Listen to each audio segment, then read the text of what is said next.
NARC Troopers. Let's come outside on the patio and have a little seat and talk for a little minute about something that's been on my mind. So I guess I told you that I recently had a car accident and that's why I'm still bruised up. You know, I looked at my last video, I was like, oh my gosh, look at those bruises. I have black eyes. I do. I had black eyes. Both of my, like under here from like getting hit by the airbag. Those things, you know, that's never happened to me before. This was my first face meets airbag experience. And yeah, it's not a friendly one. Felt a little roughed up. For sure. Okay, so today what do I want to talk to you about? I met up with a friend for dinner.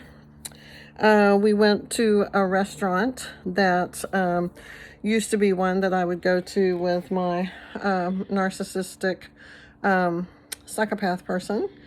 And for the longest time, you know, I would be triggered by doing something like that. Whoo, my cat has the zoomies. There's my cat. That's Sophie. Hey, Sophie. What are you doing? Yeah. Okay. So, she keeps me company wherever I go. She's my little gray shadow. So I went to this restaurant. They have this great flaming cheese, saganaki, I think it's called, and it's a hard, salty Greek cheese that they catch on fire with brandy or ouzo, or I don't know what, it's Mediterranean thing. And then they put it out with a lemon, and you eat it with little pieces of pita. And it's got other little vegetables near it on the plate. It's presented to you, you know, like that. It's delicious. And in the past, many times that I've been there, maybe 4 or 5 times in the last 2 years. Yeah, about 4, 5, 6 times in the last 2 years. Each time I went, my mind always went to him. Like, we used to come here. This was our place. And I remember sitting here. And I remember doing that with him over there. All that, right? It's like being buried into a past. Like one of those bugs in amber. Like on Jurassic Park. Remember that? Where they had the bugs that got trapped in the tree sap, and then that's how they got dinosaurs again, because they had that DNA. So it's kind of like that. You know, you feel like you're trapped in that situation. But today, I didn't think about it until it was time to go. And when it was time to go, I did think about it, but it was brief, and I was with someone else, and she said, you know, the same thing happens to me. She said, I'm proud of you for making it through our whole meal together without ever having that come up, that feeling, that memory, that stuff. And so I wanted to say, you know, I think that a lot of us are in positions where we can't just abandon our previous life to be able to go away. You know, one of the first things that my narcissist did when we divorced is that he just immediately, well, not immediately, but a few months later, he went to, over like, I don't know, 1,500 miles away, 4 states over, he went to the West Coast, which was my retirement destination, my dream location, my place where I would go to California every summer for like the last 35 years. I would take my kids, we would go to Disneyland, we would go up and down the coast from Tijuana all the way up to north of San Francisco. So familiar with every inch of every coastal town on the whole coast of California because we went every single year. My best friend lives out there. I have another good friend that lives out there. And since then, the minister who married us, he moved to San Diego. Yes, in the Unitarian Church, the minister who performed our wedding ceremony. because we got married twice. Once it was something kind of weird and sort of, I don't know, not a great thing, really, just paperwork. But then we got married in a church about a year or two, about 2 years later. We said, let's get married again and do it right in the church. So that guy, he lives out there that performed our wedding ceremony. A lot of people live out there, and I still think about going out there, and I might. You never know what I'm going to do, because I'm free to do whatever I want to do. But I was talking to somebody about that, and I said, it's not that I want to retire, because I don't think I know what that is. I don't think I know what to do. If I retired, what would I do? Just watch like 8 hours of Netflix every day? Binge watch things like Jeopardy? I'm not that person. I binged watched Lucifer this summer, and Rain, and Outlander. Both of those shows all three of those shows had really hot guys in them who were in their 30s and 40s. And so, yes, please. That's sexy eye candy. And anyway, so what am I going to do if I retire? Just watch stuff like that all day and not do anything? Go volunteer at the food bank for a couple of hours a few times a week? It sounds pretty dismal. I kind of don't mind working. I've kind of taught school my whole life. I've been in the classroom for over 40 years. I don't think I'd know what to do with myself if I did quit. It gives me meaning, it gives me purpose, direction, validation. It gives me sense of community, fellowship, and there's just so many reasons why teaching is just kind of what I do. So I may do it forever. I don't know if I'm ever going to retire. But I said, what the problem is? It's this place. It's where I am. It's the fact that I am in Austin. And look at this. I have a beautiful screened-in porch with a beautiful backyard. It's got like beautiful bamboo over there, in the back. And I've got a fire pit. I don't know if you can see that on the other side there. I've got a beautiful fire pit to make a fire. It's a lovely place. I am blessed to have a great job here in Austin. I am blessed to have a beautiful home here in Austin. I am blessed to have the new car that I bought after totaling the other one last week here in Austin traffic, which is pretty horrific. But they're all in Austin, like he was in Austin. And the majority of our life together that we built together was in Austin. You see, I thought wrongly that it was real, that it wasn't some shared fantasy where we were both slipping into some psychotic, delusional fantasy that wasn't even real. I thought it was real, felt real, seemed real. And so I built on that, a life. We bought a house. We had jobs. And I thought, this life is a good one.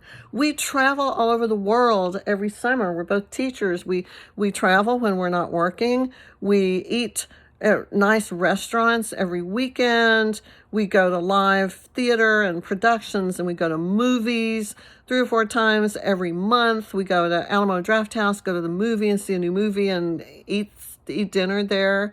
We have a rich life, we watch good things, we read good things, we eat good things, we travel, we talk, we have a beautiful home, we have a beautiful life. Why would anybody not be satisfied with that? What else is there besides that kind of comfort that comes from being beside a person that you love them, you trust them? Wow, I can't believe I'm saying that. You love them and you trust them and you respect them. And you want to be with them because you share everything with them. And you have this cozy, comfy, snuggly life where you can sit there and watch something on TV, or you can take a walk around the neighborhood, and it's peaceful and it's wonderful and it feels all warm and fuzzy, and you've got security for now and for the future, and you have each other, and you could die happy in each other's arms, and yada yada yada, all that, right? And so all of you who were involved with a narcissist, or a sociopath or psychopath, I'm going to say. If you were, then none of that was real. All of the stuff that you thought that you had that was real, it wasn't. It's a construct. It's like being in a theme park, right? Going to Disney. I took my kids to Disney every summer. Usually, like 99% of the time, it was in California. We went to Florida a couple of times. I nearly had a heat stroke. It's not a good time to be in Florida in the summer at a theme park. Not for me. No, I couldn't handle the heat. But anyway, it's like being in one of those theme parks. I love Disney. I know that it's fake. I don't care. It's fun. It's a lot of fun. It makes me happy. There are beautiful fireworks that take your breath away. The fireworks at Epcot, fantabulous. One of some of the best fireworks, probably definitely the best fireworks I've ever seen. I love fireworks. The food, fantastic. The rides, so much fun. So much fun. Everything about it, just I heard that they even pump artificial smells on Main Street. They make it smell like cookies and like a bakery as you're walking down, and they play that, da da da da da, happy on Main Street, USA, that little song. And then they've got Mary Poppins dancing to that, and like all that stuff up and down the street, and all the Disney figures. It's fabulous. Come on, who doesn't love Disney? I did. I raised my kids at Disney. Every single summer we went to Disney. It's the happiest place on earth. It's the happiest place on earth. California, I have such a love affair with that place. I don't know why. The ocean, the piers that go out, to see the communities up and down the coast.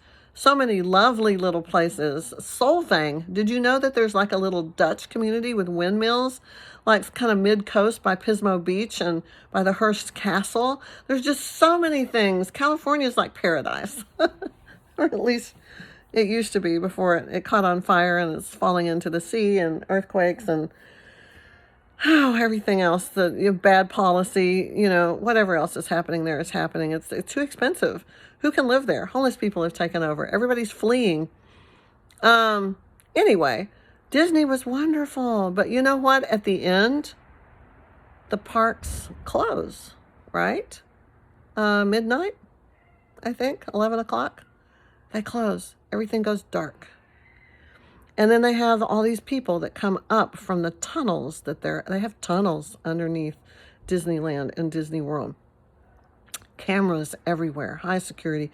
And these tunnels where they store costumes and props and there's ghosts or whatever.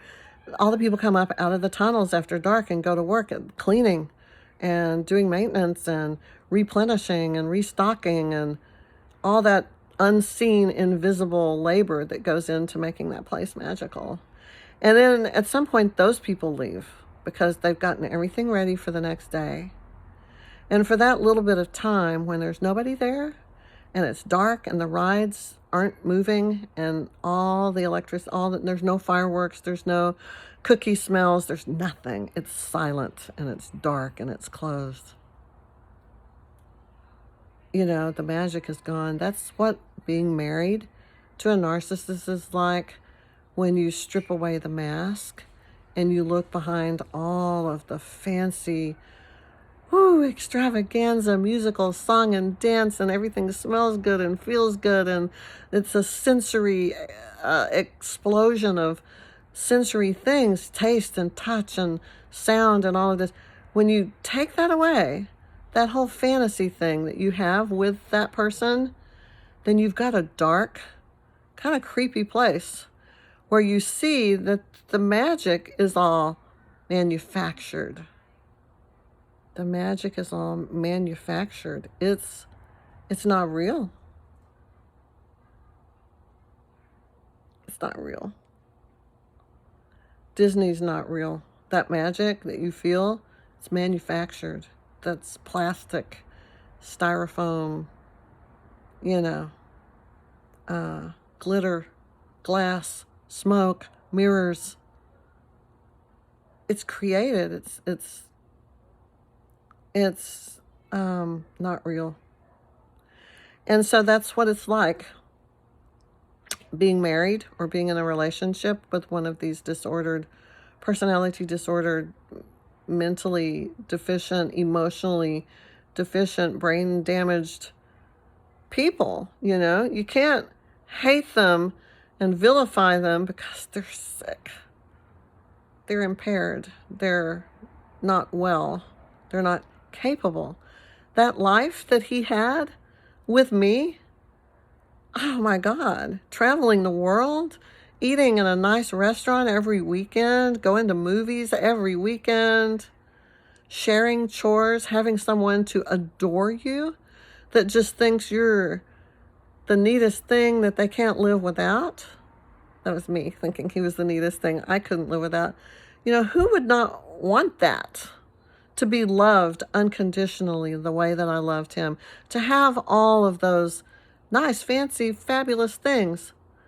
But he self-sabotaged. He ruined it all. That's what some people chase their whole lives and never ever have. He had it. But they self-destruct because they don't know. I mean, they have to go get that. They have to feed. They have to get the fuel. They have this hunger, this emptiness in them that compels them to be fed. And once they're with somebody who sees their flaws and knows their sickness and knows that they have done some pretty horrible things, it's a lot harder to get good fuel from somebody who knows all of your dark side, right? That fuel doesn't taste so sweet as it does with a brand new person who thinks you hung the moon and they don't know what you are. They don't know you're incapable of real feelings. They don't know that your brain is broken. They don't know any of that. They just think you're amazing. And it's all fireworks and spectacular musical extravaganza for a while. And then that too will end. And the lights go out and the park closes and you see that none of that was real. So I hope we can put this in perspective. I wanted to share that and tell you that I think we need to put it in perspective and think about what we think we lost. You have to have something to be able to lose it. So what we lost was an idea. What we lost was a fantasy. What we lost was a delusion, illusion, imaginary day in a theme park filled with all the excitement that brings. People drop a big wad of cash to go to Disney to have that feeling. Of course, it's an amazing feeling. It's the happiest place on earth. And for a while, being with a narcissist is the happiest place on earth. And it's the same thing, but closing time and the magic doesn't stay on 24/7. At some point it ends.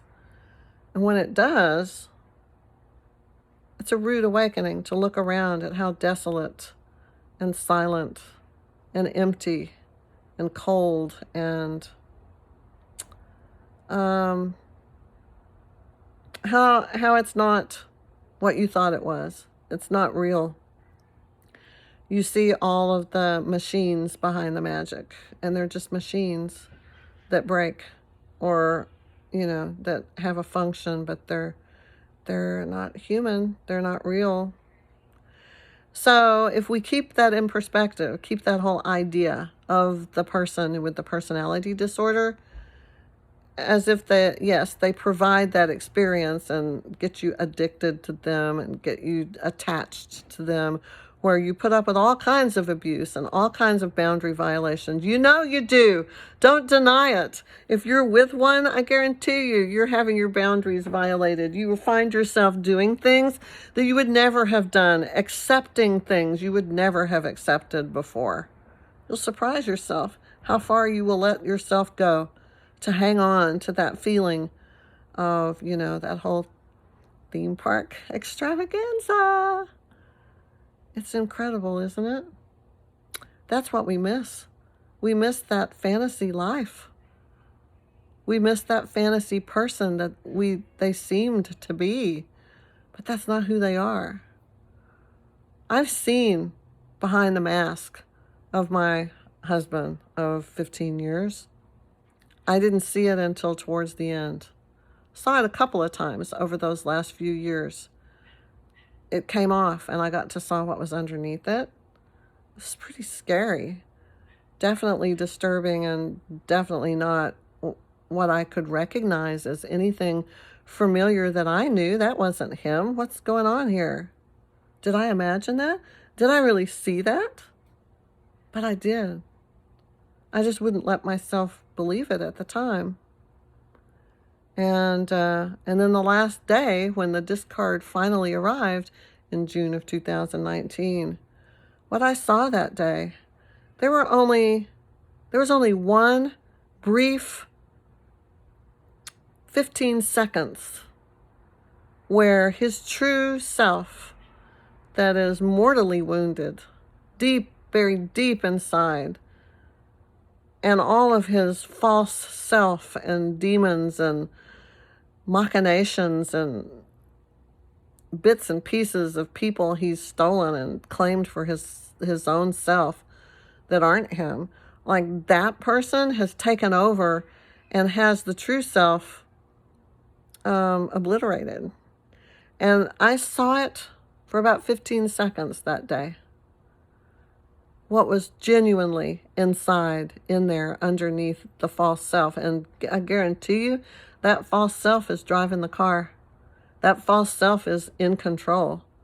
That false self is not going to let you they're not going to let you reach that whatever's left of the true self that might still be fighting for a breath of life in there.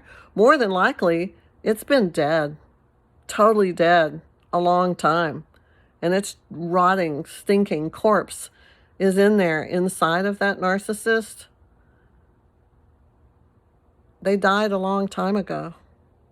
Or they've been so mortally, fatally wounded, they're near death. They can't do anything. They're helpless. They can't fight back. They can't stand up. They can't do anything. He heard me. He heard me speak to him. And he felt me, like there was just a little flicker of him left in there that day. His face changed. His voice changed. He looked to be suffering in pain. His mouth went down like that. And then he just snapped out of it. And 2 seconds later, he was back texting his girlfriend on the phone and smirking at me and making comments that, like, you know, I'm leaving. I don't care. I don't like you anymore. Just those kind of things. But I had him there for a few seconds. And, you know, that may very well have been his last gasp of breath before finally surrendering and giving up. And that could have been the last breath before he died. I think it was. I've seen him a couple of times since then. He's not in there. He's gone. He's really gone. Really gone. You know these things. You feel these things. You can, you love somebody with all your heart and soul for 15, 16 years. You know when you're tapped into something real or something not. Especially, after you've seen the not. After you've seen the true false self rear its ugly head, you can tell the difference after that. You kind of have to wait till you see that, till they take off the mask. Because their illusion, the fantasy, the delusion, what they've constructed for you is so elaborate and so flawless and perfect, there's no way to see around it. But sooner or later, you're going to see what's under that mask. You're going to get to peek behind the scenes. You're going to get to see Disney After Dark. And when you do, you're going to be able to easily to recognize the difference between that and when everything's turned on and the lights are shining and the music's playing. You're going to know. So eventually, their delusions and all the things they have to tell themselves, that false self, to be able to live with themselves and the things that they've done and the things that they're doing to try to survive, eventually it takes over. And they don't have those little moments, those little glimpses of humanity or truth or lucidity or realness, authenticity. At some point in their lives, the false self totally obliterates the true self, and they're gone. Dead, gone, vanished. They don't exist anymore. And that's what happened to him.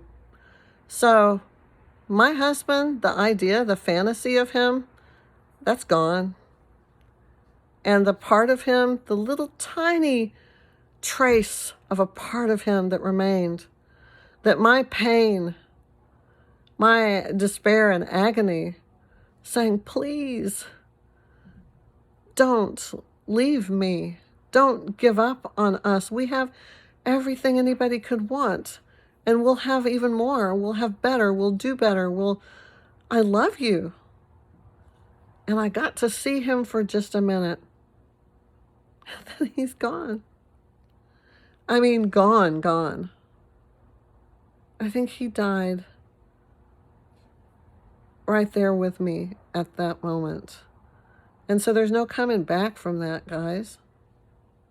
There's no coming back. You can't resuscitate the dead. You're not you can't resurrect them. You got to let them go.